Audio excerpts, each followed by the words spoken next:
پاکستان میں خودکش دھماکوں کا اور مساجد کو، مدارس کو، علماء کو، جلوسوں کو نشانہ بنانے کا آغاز مشرف کے دور سے ہوا۔ علامہ عقیل صاحب آپ کی جانب آؤں گا۔ بہت ہی افسوسناک جو واقعہ سانحہ مستونگ ہوا، اس کی جتنی بھی مذمت کی جائے کم ہے، اور اس پہ جتنا بھی غم و غصے کا اظہار کیا جائے کم ہے۔ اس حوالے سے آپ کیا کہنا چاہیں گے؟ نحمدہ ونصلی ونسلم علی سیدنا رسولہ النبی القرشی الہاشمی الکریم، اما بعد فاعوذ باللہ من الشیطان الرجیم، بسم اللہ الرحمن الرحیم۔ بار دیگر محترم راؤ صاحب، آپ کا انتہائی شکریہ کہ آپ نے اس انتہائی اہم اور حساس موضوع پر اپنے چند کلمات پیش کرنے کے لیے مجھے اور دیگر احباب کو یہاں پر آپ نے مدعو کیا ہے۔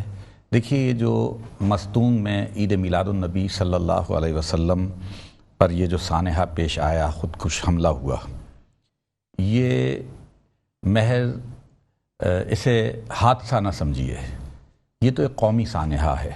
جی بے شک، یہ اس امت کے لیے ایک سانحہ ہے۔ انتہائی پرامن لوگ نبی پاک علیہ الصلاۃ و تسلیم کا جشن میلاد منانے کے لیے جمع ہو رہے تھے۔ ان کے لبوں پر درود و سلام کے ترانے تھے، ان کے ہاتھ میں سبز پرچم تھے، نعتیں گونج رہی تھیں کہ ایسے میں دشمن نے انتہائی بزدلانہ جو ہے حملہ کیا۔ یہ خودکش حملہ، اس کو میں جنگ کی کوئی اگر کوئی بزدلوں کی کوئی اصطلاح ہو سکتی ہے، بزدلی کا کوئی ایک مطلب عنوان ہو سکتا ہے، تو یہ جو خودکش حملے ہیں اور یہ جو بم دھماکے ہیں، یہ بہادروں کا طرز عمل نہیں ہے، یہ بزدلوں کا طرز عمل ہے۔ اس سانحے کے نتیجے میں تقریباً 60 سے لے کر 70 افراد، جن میں علماء، حفاظ، طالب علم، نوجوان اور بزرگ شامل ہیں، وہ شہید ہوئے۔ ایک ایک گھر سے کئی کئی جنازے اٹھے، اور کسی شاعر نے کہا تھا کہ حادثے سے بڑا سانحہ یہ ہوا، کوئی ٹھہرا نہیں حادثہ دیکھ کر۔ کتنے افسوس کی بات ہے کہ ہمارے حکمرانوں میں سے، ہمارے صوبائی ذمہ داران میں سے کسی بھی شخص نے مستونگ جا کر ان متاثرین کے زخموں پر مرہم رکھنے کی کوشش نہیں کی۔ دیکھیے، کسی بھی دو حادثات کا موازنہ کرنا، اس کا تقابل کرنا، ان میں کمپیریزن کرنا کوئی مناسب عمل نہیں ہوتا ہے۔ سانحہ اور حادثہ تو حادثہ ہوتا ہے، لیکن ابھی چند مہینے پہلے، شاید 1.5 مہینہ گزرا ہوگا، جڑاوالا کے اندر ایک حادثہ پیش آیا۔ وہاں کے ڈی سی نے بہت سمجھداری کا ثبوت دیا، اور جب وہاں پر ناموس رسالت پر حملہ کیا گیا تو اس نے فوری طور پر وہاں ہمارے جو مسیحی برادران تھے، ان کی فیملیز کو فوری طور پر علاقے سے بحفاظت نکال دیا۔ وہاں پر کیا ہوا؟ لکڑیاں جلیں، یعنی فرنیچر جلا، وہاں پر اینٹیں جلیں۔ ان لوگوں کی داد رسی کے لیے ہمارے حکمران بھی، ہماری عدلیہ بھی، ہمارے جو ہے اسٹیبلشمنٹ کے لوگ بھی، ہمارے پولیٹیشین بھی، ہر شخص گیا۔ تیسرے دن وہاں کے متاثرین کو 20-20 لاکھ کا چیک بھی دے دیا گیا، بچیوں کے سر پر ہاتھ پھیرے گئے۔ بالکل بہت اچھی بات ہے، وہ ہمارے بھائی ہیں، ان کے ساتھ کیا۔ لیکن میں سوال یہ کرتا ہوں کہ مستونگ کے اندر جو لوگ شہید ہوئے، مستونگ میں جو لوگ مارے گئے، وہ نبی کا میلاد منانے کے لیے نکلے تھے، جو جنت کی راہوں پر چلے گئے۔ 300 افراد زخمی ہیں حضور والا، جن میں سے 100 ایسے افراد ہیں جو ویری ویری ڈینجرس انجرڈ، شدید ترین زخمی ہیں، ساری زندگی وہ معذوری کی گزاریں گے۔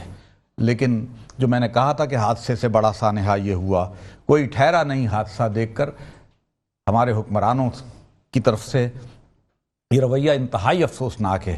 یہاں اس بات کو بھی آپ پیش نظر رکھیں کہ دیکھیے، بلوچستان کا تو گلہ یہی ہے پاکستان سے کہ ہمیں محروم رکھا گیا ہے۔ انہیں ایک طرف ان کے سرداروں اور قوانین کی طرف سے محروم رکھا گیا ہے۔ اب پاکستان کی تاریخ میں پہلی مرتبہ ایسا ہوا کہ پاکستان کا وزیر اعظم بھی بلوچستان سے تعلق رکھتا ہے، پاکستان کا جو ہے وزیر خارجہ بھی بلوچستان سے تعلق رکھتا ہے، اور پاکستان کا چیف جسٹس بھی بلوچستان سے تعلق رکھتا ہے۔ لیکن اتنی عدم توجہی، اتنی بیزاری، اتنی لا تعلقی. یار وہ انسان تھے, ان لوگ مطلب ان کو انسان نہیں سمجھتے آپ؟ وہ انسان تھے, وہ کلمہ گو تھے, وہ حضور کا میلاد منانے کے لیے جمع ہوئے تھے. پاکستان کے اندر دوہرے معیارات ہیں جناب والا, ان دوہرے معیارات کو ختم ہونا چاہیے.